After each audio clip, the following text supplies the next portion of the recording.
mula sa malubhang sakuna. Maraming salamat po.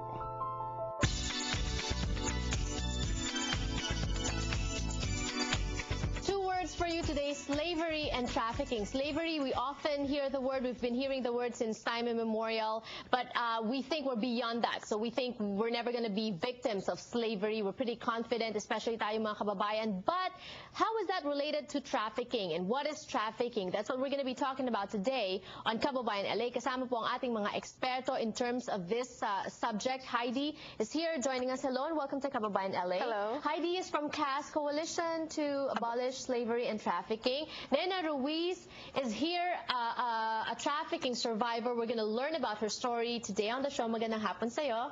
Good afternoon. Good afternoon. And Lolita Ledo is here with the Filipino Workers Center. Hello and welcome to Kababayan LA. Hello. As well. Heidi, let's start with you. Trafficking. What is the definition of trafficking, and how come, when we hear that word, we have a vague idea of what it is about, but we don't really know what it is? Okay. Well, trafficking essentially is a modern day form of slavery. And so there's a forced labor component, and that's actually achieved through force, fraud, or coercion. And so what happens? Does this affect a lot of our kababayans? Actually, we see quite a bit of that. There are two types of trafficking, sex trafficking and labor trafficking. And ating kababayan is usually more, at least the ones that we've seen at CAS, are more labor trafficked. Pag-usapan natin yung kwento ni Nena. Nena, you were trafficked for labor. What was your story? How did you leave the Philippines? Who maybe forced you, duped you into coming here? And then what happened next? I was a teacher in the Philippines, and because I sent my children to school, and money is not enough, so I go on lending. So it's hard for me to pay for the lending and to work just to pay for the interest. So I hear this. My cousin-in-law told me that there's somebody who needs a traveling companion, and they will also petition. So I think it's already a blessing for me. Right. And then what happened when you came here? Did you get the job as a traveling companion? No. What happened to you?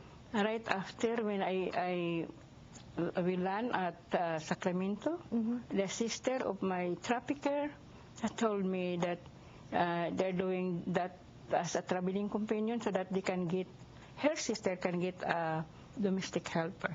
Okay, so you didn't know that you were going to be a domestic helper when you got here. Yes. But being a domestic helper is not at all that bad, because there are domestic helpers that are in good conditions here in the U.S. and elsewhere around the globe. What was particularly bad about your situation as a domestic helper?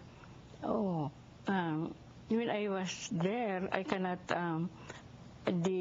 They don't allow me to talk with the neighborhood, and I cannot talk with them. And if I want to talk with them or explain myself, then they said, you have to talk you don't have right to talk with us, or discuss with us, but you only talk to the dog. You only had to talk to the dog? Yeah. And they want me to sleep in the dog bed in the living room. So you slept in a dog bed? Yeah. And how long did it last for? It lasts for more than a year. More than a year. Yeah. And then what gave you the strength to speak out? Nena's story is not new to me. I covered this when I was still working for another station 5, 6, 7 years ago. And you won a case, right? You won the case. Yeah. But what made you decide to fight?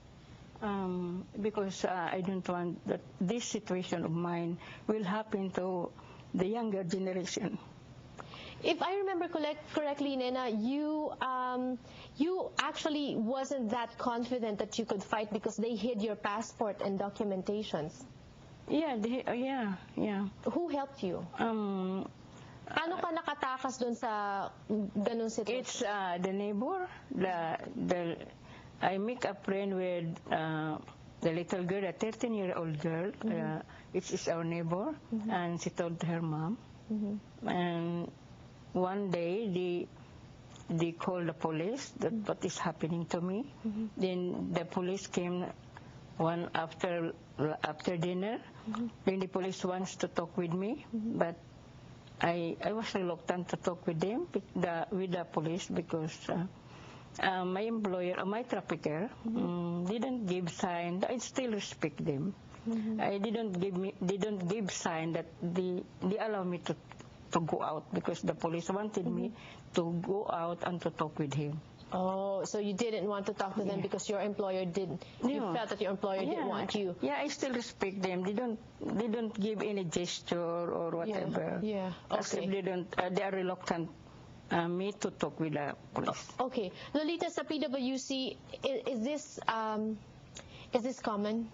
Yeah, marami kaming mga cases na yung mga domestic workers or mga nirecruit sa Pilipinas, tapos dinala rito, tapos kinukulong sila. Like yung, kahit na domestic worker ka, sabi mo, dapat may karapatan ka. Pero ang treatment sa'yo, yung parang wala kang day off, tapos walang malinaw na wages, tapos hawak nila passport mo. And if I remember, Nena, they were also hitting you, right? Yeah. Yeah. Ano, sa bunot, sampal. Yeah, ang lahat ang ano niya. And in fact, I think your neighbor's daughter saw yung mga bruises. Yes, That's yes, why she yeah. told her mom. We're going to be talking a little bit more about this when we return. Don't go away.